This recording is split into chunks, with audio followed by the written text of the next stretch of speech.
endless expanse stretches before us, a tapestry of stars and cosmic debris. Within the confines of our pods, we drift, our hearts heavy with loss and uncertainty. In the wake of the planet killer, we found ourselves adrift among the stars. Once born of a world, now reduced to cosmic dust, our journey has become one of survival, resilience, and the relentless pursuit of hope. For over a year, we traversed the cosmic seas for a potential place to call home. But with no clear course or direction, our path was just a shot in the dark amidst the vast unknown.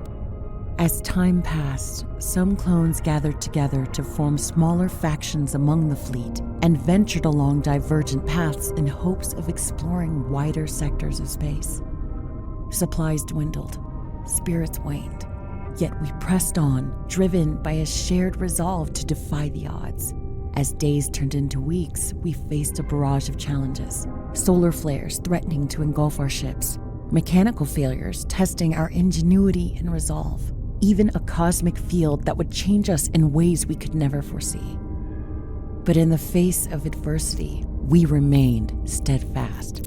Our journey was one of adaptation, of perseverance in the face of insurmountable odds, a journey of hope and new beginnings. Through the darkest depths of space, we sought solace in the memories of our lost home, a beacon of hope amid the cosmic abyss. As we ventured into the unknown, we carried the weight of our Animus eggs, a solemn promise to protect and nurture new life, even in the farthest reaches of the cosmos. And so, against the backdrop of endless stars, we continued our journey, a testament to the resilience of the clone spirit and the enduring power of hope amidst the echoes of home. As the stars beckon with the promise of possibility, we chart a course into the unknown, our eggs cradled gently in their incubators, a silent reminder of the future that awaits. I'm 1651, and this is our story.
I don't really know where to begin.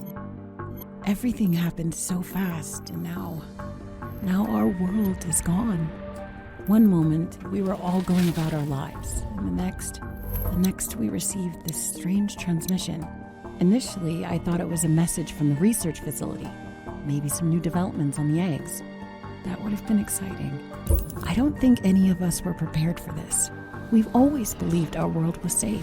The progenitor made sure of that, but this was different. Instead of excitement, we received a chilling warning. From the little I have gathered so far, a clone was forging through the hot zone in search of lost technology. During his search, his low-frequency scanner picked up a faint signal in a desolate sector. Thrilled about the possibility of a new discovery, he adjusted his course and sped off in its direction. When he arrived at the site, to his surprise, it wasn't as bare and empty as the survey data suggested. The sector appeared to have been a victim of a crash site, though nothing of the sort was reported. We didn't know at the time, but the crash object was one of many probes sent across the universe by dark forces to detect source usage.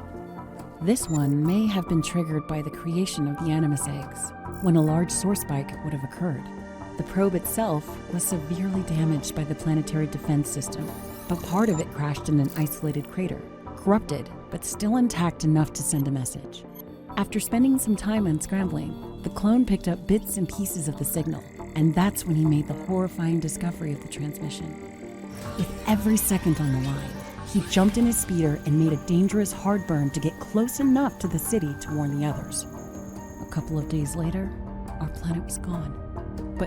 But we can't let despair consume us. We have to believe there's still hope out there somewhere. That's why we're here, why we're still. We have to keep going. For ourselves, for everyone we've lost, for these eggs. Together we'll find a way through this. We'll build a new home among the stars if we have to. A home where hope will never fade. 1651, signing off. It's been over a week since the incident, but instead of dwelling on what happened or where we even go from here, my mind keeps wandering back to this egg. The bright orange glow keeps catching the corner of my eye as I walk around my spaceboard. I find myself staring for hours on end at the intricate patterns, wondering what could possibly be inside. What do I do with it? Call me crazy, but I like to talk to mine, hoping for a response, maybe a wiggle. I don't know, something. No sign so far, but I'll keep trying. Maybe it just needs time? I wonder if anyone's noticed anything strange with their eggs. Maybe a change in temperature, the color of the glow, anything at all. We were each instructed to take one along. Some of us clones carried a few more, but I don't know why they wouldn't just transport them all together. There was hardly any time to prepare or gather any information about these eggs before evacuating. I just feel like there's something important going on here, and I want to figure it out, but where do I even start? I've been digging through the ship systems looking for any clues, but so far I've come up empty-handed. These eggs were made for a reason. They're not like any device I've seen. They're special, and I'm gonna find out why. There has to be information somewhere, I'm sure of it. For now, I'll keep watching the gentle glow. Maybe it'll tell me something when it's ready. 1856 Ferre, signing off.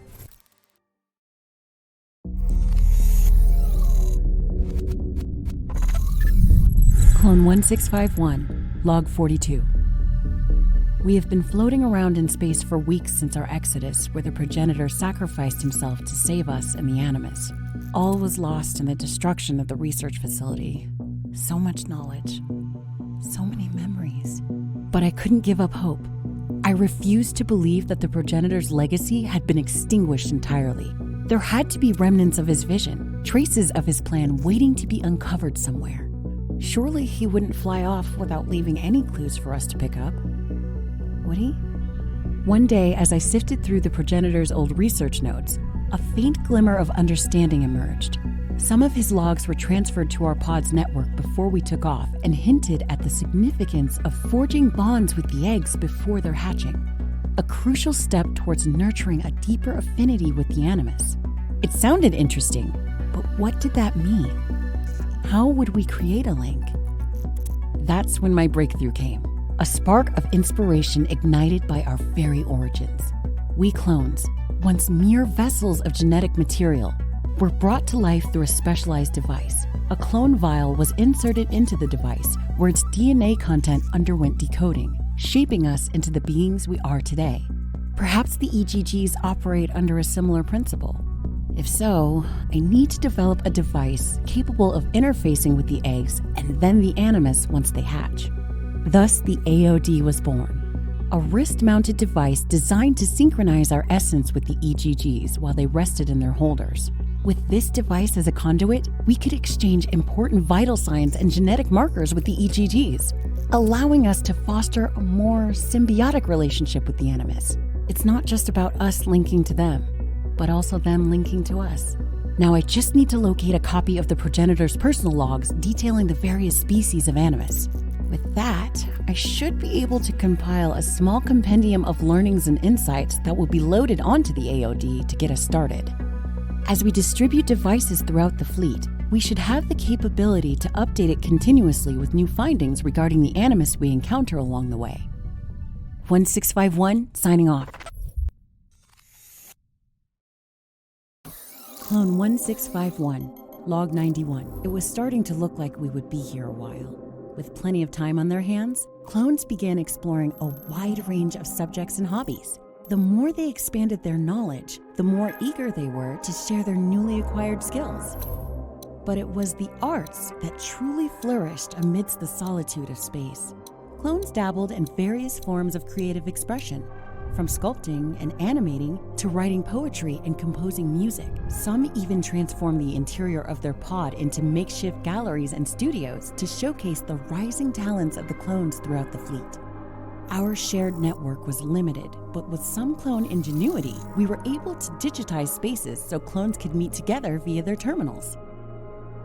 Every time space tried to pull us apart, our bonds kept us together. We forged strong connections that transcended the boundaries of time and distance, uniting us by a common passion for exploration and discovery. I know we'll get through this together. 1651 signing off. Clone 1651, log 143. It appears that not even the vastness of space can keep clones apart. They sought companionship and, in time, forged deep bonds with their fellow travelers. They organized social events and gatherings, from movie nights and game tournaments to educational circles and forums for deep discussions. Clones gathered in these groups to discuss complex theories or debate philosophical concepts. And while some debates were a little more lively than others, the exchange of ideas and feedback became a cornerstone for our interactions. We didn't always agree, but through these conversations, we learned from one another and enriched our collective understanding. All right, fam, welcome to another episode of Late Night GM. It's a very special one. Episode 43, Web3 with Boo, live on Rug Radio. What's news, Artifam? This is Artifact News coming to you with episode number 14. GM, everyone, ohayou gozaimasu. Tonight we have a very talented creators, community builder, innovators, you name it. Having the ability to use what you love and actually turn that into a career is amazing. That's the energy that I buzzed off as well. You keep bridging these ideas, and eventually you're like, you can't stop yourself but reaching out and planning it and visualizing it and then making it happen. You can take your passion and your love and you can actually turn that into a business. Let's take a moment, because we are going to have our minds melted off our faces. I don't need it. I won't buy it. That's it. I don't have to complain or to I don't know, make posts and always bad things to people. You know, this kind of bad vibes, let's say, are the things that are, you know, pushing back all the space, in my opinion. Isn't that the best though? When you come in and you're like, yeah, that's a no. But then it turns out there are honest and true intentions that are still emerging and still exist in this ecosystem. It gives me hope. It's an exciting future that is around the corner as they're putting all these pieces together. at the end of the day, we have front row seats to that future and how it rolls out. And, it's not perfect, right? Like, we can't sit here and say, oh, everything is, rolled out perfectly. And no, that's not what that's about. It's more the fact that all these pain points are being ironed out. It's all building towards that vision. Each clone embodies something special, a relentless drive to break beyond limits, shatter barriers, and defy the odds. They are creators, thinkers, and disruptors, able to see potential and seize opportunities that make a lasting difference. Together, we will find the strength to rise beyond these trials and leave an indelible mark on the future. And hopefully, on these eggs. 1651, signing off.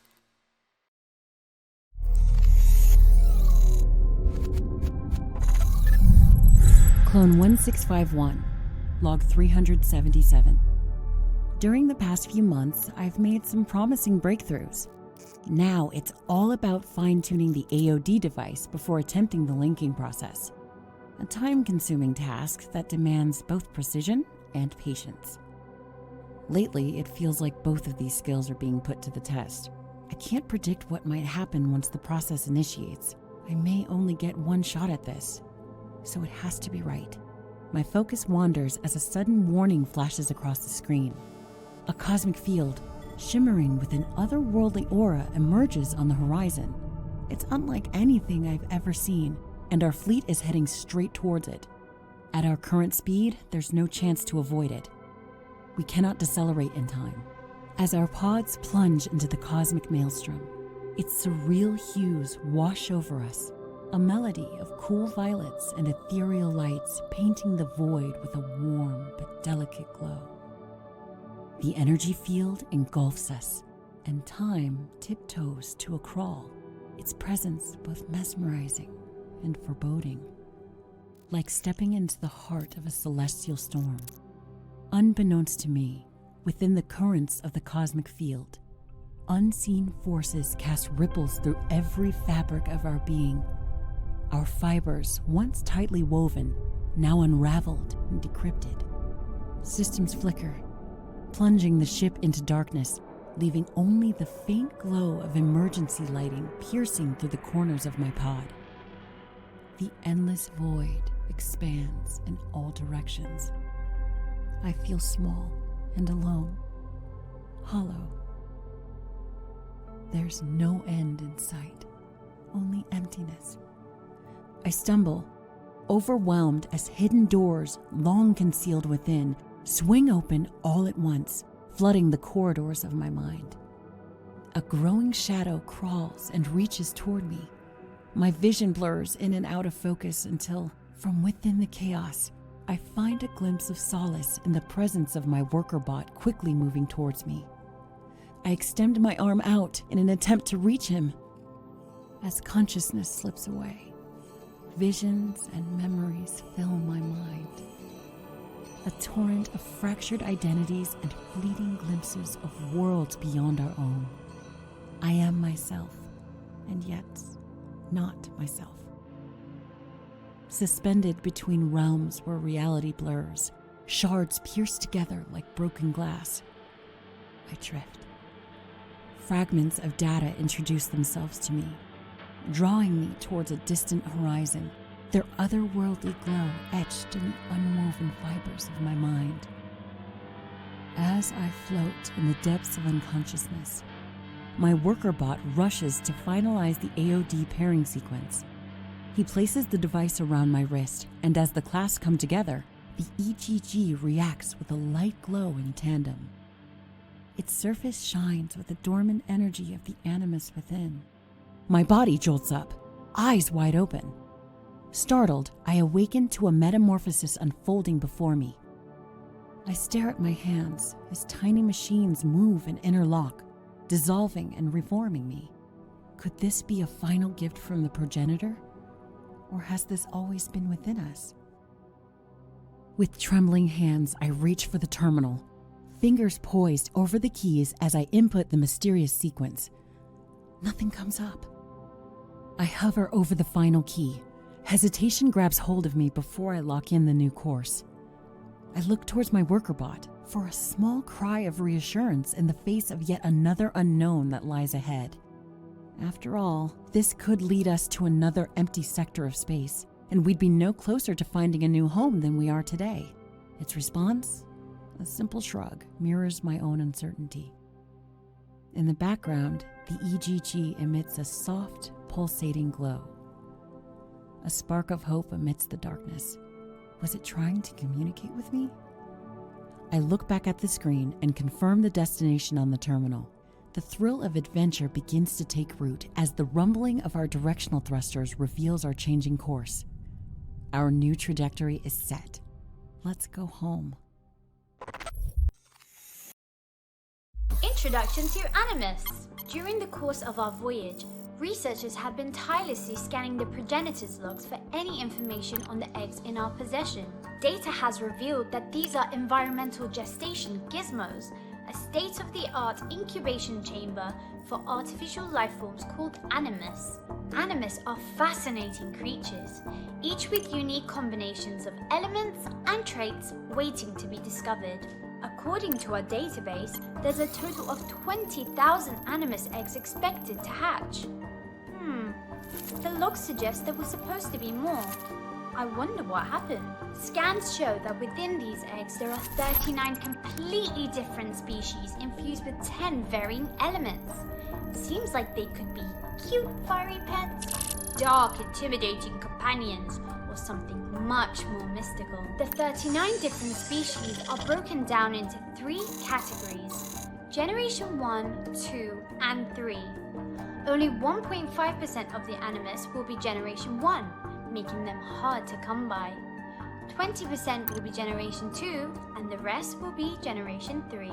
Plus, each Animus comes packaged with its own 3D files for you to explore. Elements.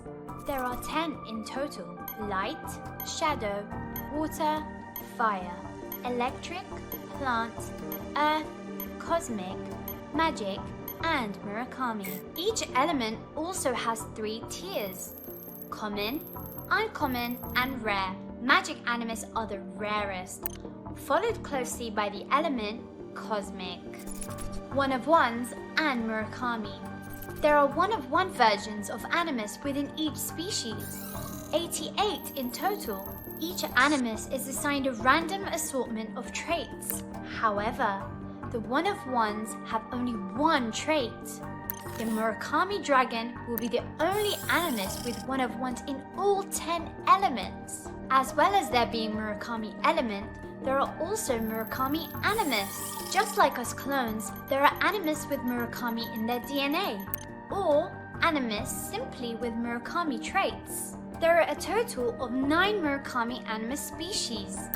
Murakami Animus and Animus with Murakami traits make up 15% of the entire Animus collection of 20,000.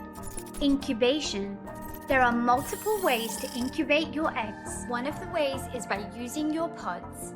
Pods have an incubation allocation allowance. Space pods and loop pods can incubate 1 egg each. The exopod can incubate 3, and the luxurious Lux pod has space for 10. Bear in mind, once a pod's allocation has been used up, this pod can no longer be used to incubate further eggs. Clones also have the ability to incubate eggs, but don't forget, each clone can only be assigned to incubate an egg once.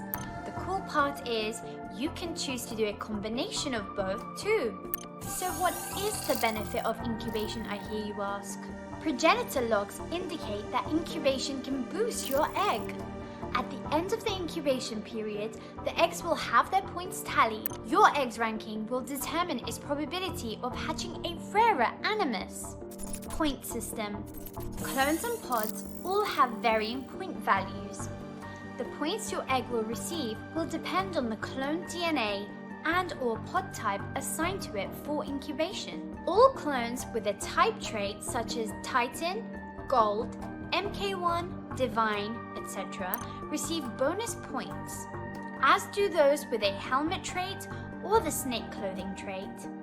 Artist Edition clones will also provide bonus points. Murakami Drip clones won't provide bonus points. However, they have a higher probability of receiving a Murakami Animus or a Murakami Element Animus. Eggs incubated by Murakami DNA, splits, and Artist Edition clones are all guaranteed to receive a Murakami Animus. It seems like we have some big decisions to make. Will you be trying to burn loot and space pods to obtain maximum points on one egg, or will you be spreading your pods to incubate more eggs? No clone, no pod, no problem. While eggs were awaiting distribution, we received note of a minor malfunction at the research facility. A handful of unincubated eggs may contain a one-of-one Animus. It's believed that some Gen 1, Gen 2, and even some Gen 3 Cosmic and Murakami Element Animus are among the mix too. Alright, I think that just about covers everything for now. Keep the vibes up. I know we'll find a new home soon.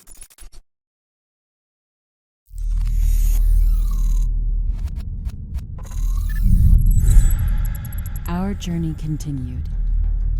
Time became an abstract concept, marked only by the rhythmic hum of the ship's engines and the occasional blip of the terminal. In quiet solitude, I drift, cocooned within my capsule, my body suspended in a state of dormancy while my pod coasts through the cosmic sea. Suddenly, a blinking alert on the terminal disrupted the stillness. My worker bot perked up and began to move towards my capsule. Our journey took a little longer than expected, prompting us to enter into a state of slumber. The little robot reached the capsule and pressed a sequence of buttons on the terminal. With a hiss and a click, the latch of my capsule released, and cool air and steam vented from the opening as the door opened. I emerged, my vision coming into focus as I blinked in the soft glow of the ship's interior. Through the viewport, I saw a bright, radiant orb casting its warm embrace across the void. I stared in awe as I beheld the sun of this new system for the first time, a glowing marker of hope at the end of this long voyage. Excitement radiated through me. Our journey was not for nothing. Eager, I hurried over to the terminal, my fingers flying across the keys as I attempted to pull up whatever information I could. Scanners detected a promising planet with multiple moons, nestled within the safe habitable zone, still very early in its development cycle. I noticed a subtle change. The Animus egg, still in its holder nearby, emitted a slightly brighter glow, its surface gently pulsating with newfound energy. Looks like we're in the right place. With determination in my eyes, I strapped myself in and initiated our deceleration protocol. The ship's main engine shut off temporarily while the maneuvering subthrusters fired and rotated the ship 180 degrees. Once in position, the main thrust ignited, decelerating the ship as we drew closer to our destination. A large part of the fleet followed suit, a synchronized dance of propulsion and deceleration against the backdrop of space. As the ship broke through the atmosphere of the planet, heavy clouds and turbulence engulfed the pod, adding to the tension of the descent. The hull creaked and groaned as we descended further, piercing through the dense lower layers. And yet, there was a sense of relief, a feeling of anticipation as we neared our long-awaited destination. Everything that we'd had to endure had led us to this very moment. I peeked to my right and saw the Animus egg, now aglow with renewed energy, beginning to wiggle with excitement, mirroring my own anticipation. And then, with a heavy thud and a billow of dust and smoke, the ship made landfall, touching down on the surface below. I breathed. We're here.